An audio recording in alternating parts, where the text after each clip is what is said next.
ನಮಸ್ಕಾರ ಸ್ನೇಹಿತರೆ, power play ಕನ್ನಡದ ಮತ್ತೊಂದು ಪ್ರಮುಖ ಸಂಚಿಕೆಗೆ ಆತ್ಮೀಯ ಸ್ವಾಗತ.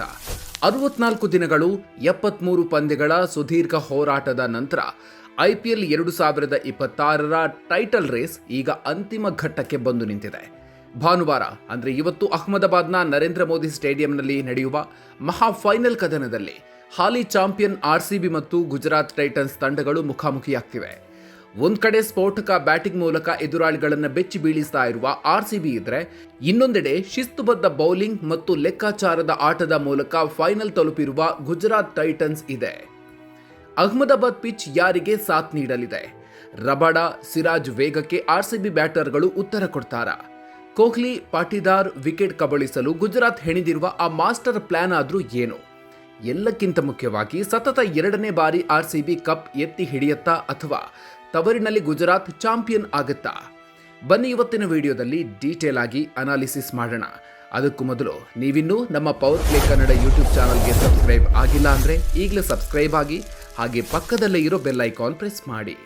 Ahmedabad pitch report. ಟಾಸ್ ಗೆದ್ದವರೇ ಬಾಸ್.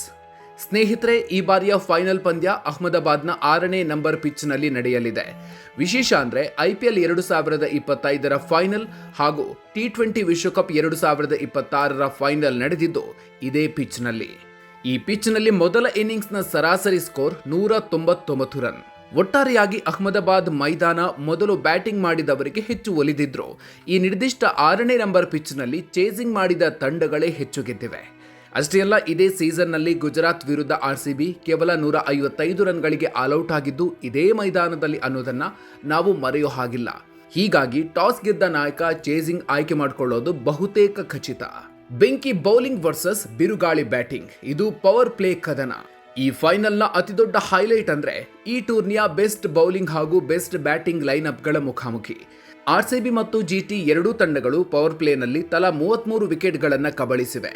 ಗುಜರಾತ್ ಪರ ಕಗಿಸೋ ರಬಡ ಮತ್ತು ಮೊಹಮ್ಮದ್ ಸಿರಾಜ್ ಬೆಂಕಿ ಉಗುಳ್ತಾ ಇದ್ರೆ, RCB ಪರ ಭುವನೇಶ್ವರ್ ಕುಮಾರ್ ಮತ್ತು ಜೋಶ್ ಹೇಜಲ್ವುಡ್ ಎದುರಾಳಿಗಳಿಗೆ ಸಿಂಹ ಸ್ವಪ್ನವಾಗಿದ್ದಾರೆ. ಇದಕ್ಕೆ ಕೌಂಟರ್ ಅಟ್ಯಾಕ್ ಮಾಡೋದಕ್ಕೆ ಉಭಯ ತಂಡಗಳ ಬ್ಯಾಟರ್ಗಳು ಹೊಸ ತಂತ್ರ ರೂಪಿಸಿದ್ದಾರೆ.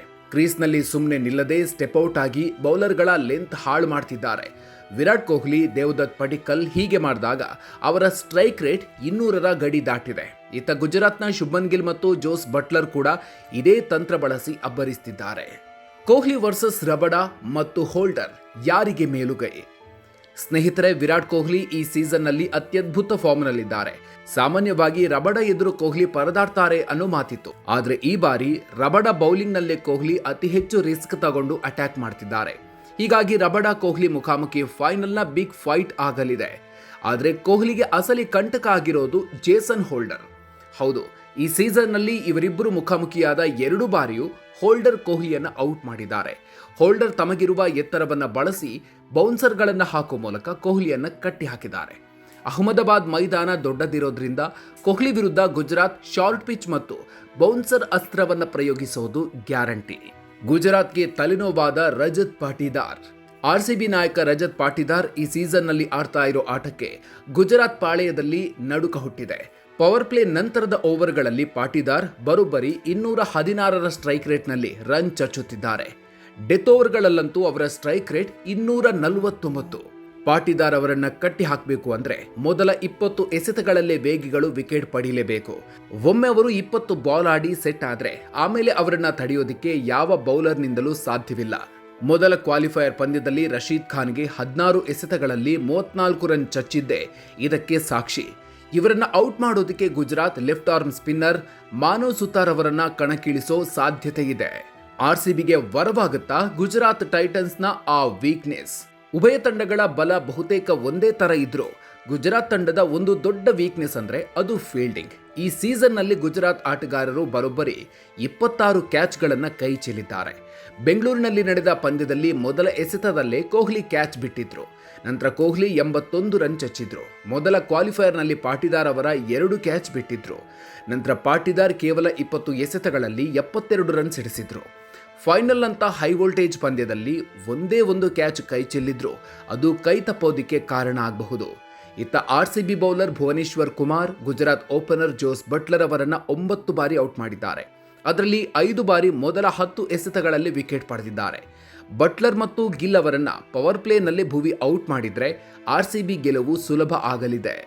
ಇತಿಹಾಸ ಏನ್ ಹೇಳುತ್ತೆ? ಕಪ್ ಯಾರಿಗೆ? ಸ್ನೇಹಿತರೆ, ಆರ್ಸಿಬಿ ಮತ್ತು ಗುಜರಾತ್ ಈವರೆಗೆ ಒಂದೊಂದು IPL ಟ್ರೋಫಿ ಗೆದ್ದಿವೆ. ವಿಶೇಷ ಅಂದ್ರೆ ಈ ಇಬ್ಬರು ತಮ್ಮ ಚೊಚ್ಚಲ ಟ್ರೋಫಿ ಎತ್ತಿ ಹಿಡಿದಿದ್ದು ಇದೇ ಅಹಮದಾಬಾದ್ ಮೈದಾನದಲ್ಲಿ. ಗುಜರಾತ್ 2022ರಲ್ಲಿ ಗೆದ್ದಿದ್ರೆ ಆರ್ಸಿಬಿ ಕಳೆದ ವರ್ಷ ಗೆದ್ದು ಬೀಗಿತ್ತು. ಕಳೆದ 8 ವರ್ಷಗಳಿಂದ ಯಾವ ತಂಡ ಕ್ವಾಲಿಫೈಯರ್ 1 ಗೆಲ್ಲುತ್ತೋ ಅದೇ ತಂಡ ಚಾಂಪಿಯನ್ ಆಗಿ ಹೊರಹೊಮ್ಮಿದೆ. ಆ ಲೆಕ್ಕಾಚಾರದಲ್ಲಿ ಕ್ವಾಲಿಫೈಯರ್ 1 ಗೆದ್ದಿರುವ ಆರ್ಸಿಬಿ ಪರವೇ ಗಾಳಿ ಬೀಸ್ತಿದೆ ಅನ್ಬಹುದು. ನಿಮ್ಮ ಪ್ರಕಾರ ಇಂದಿನ ಮಹಾ ಫೈನಲ್ನಲ್ಲಿ ಗೆಲ್ಲೋದು ಯಾರು? ಆರ್ಸಿಬಿ ಸತತ 2 ಬಾರಿ ಕಪ್ ಎತ್ತಿ ಹಿಡಿಯತ್ತಾ ಅಥವಾ ತವರಿನ ಲಾಭ ಪಡೆದು ಶುಭ್ಮನ್ ಗಿಲ್ ಪಡೆ ಚಾಂಪಿಯನ್ ಆಗತ್ತಾ? ಕಾಮೆಂಟ್ ಬಾಕ್ಸ್ನಲ್ಲಿ ನಿಮ್ಮ ನೆಚ್ಚಿನ ತಂಡ ಯಾವುದು ಅಂತ ತಪ್ಪದೆ ಕಾಮೆಂಟ್ ಮಾಡಿ. ಈ ರೋಚಕ ಸ್ಪೋರ್ಟ್ಸ್ ಅನಾಲಿಸಿಸ್ ವಿಡಿಯೋ ನಿಮಗೆ ಇಷ್ಟ ಆಗಿದ್ರೆ ಈಗಲೇ ಒಂದು ಲೈಕ್ ಕೊಡಿ ಹಾಗೂ ಪ್ರತಿಯೊಬ್ಬ ಆರ್ಸಿಬಿ ಮತ್ತು ಕ್ರಿಕೆಟ್ ಅಭಿಮಾನಿಗೂ ಶೇರ್ ಮಾಡಿ. ಕ್ರಿಕೆಟ್ ಹಾಗೂ IPLನ ಇಂಥ ಲೇಟೆಸ್ಟ್ ಅಪ್ಡೇಟ್ಸ್ಗಳಿಗಾಗಿ ಮರೆಯದೆ ನಮ್ಮ ಪವರ್ ಪ್ಲೇ ಕನ್ನಡ ಯೂಟ್ಯೂಬ್ ಚಾನಲ್ಗೆ ಸಬ್ಸ್ಕ್ರೈಬ್ ಆಗಿ. ಮುಂದಿನ ವಿಡಿಯೋದಲ್ಲಿ ಮತ್ತೊಂದು ಇಂಟ್ರೆಸ್ಟಿಂಗ್ ಅಪ್ಡೇಟ್ ಜೊತೆಗೆ ಮತ್ತೆ ಸಿಗೋಣ. ಅಲ್ಲಿವರೆಗೂ ನಮಸ್ಕಾರ.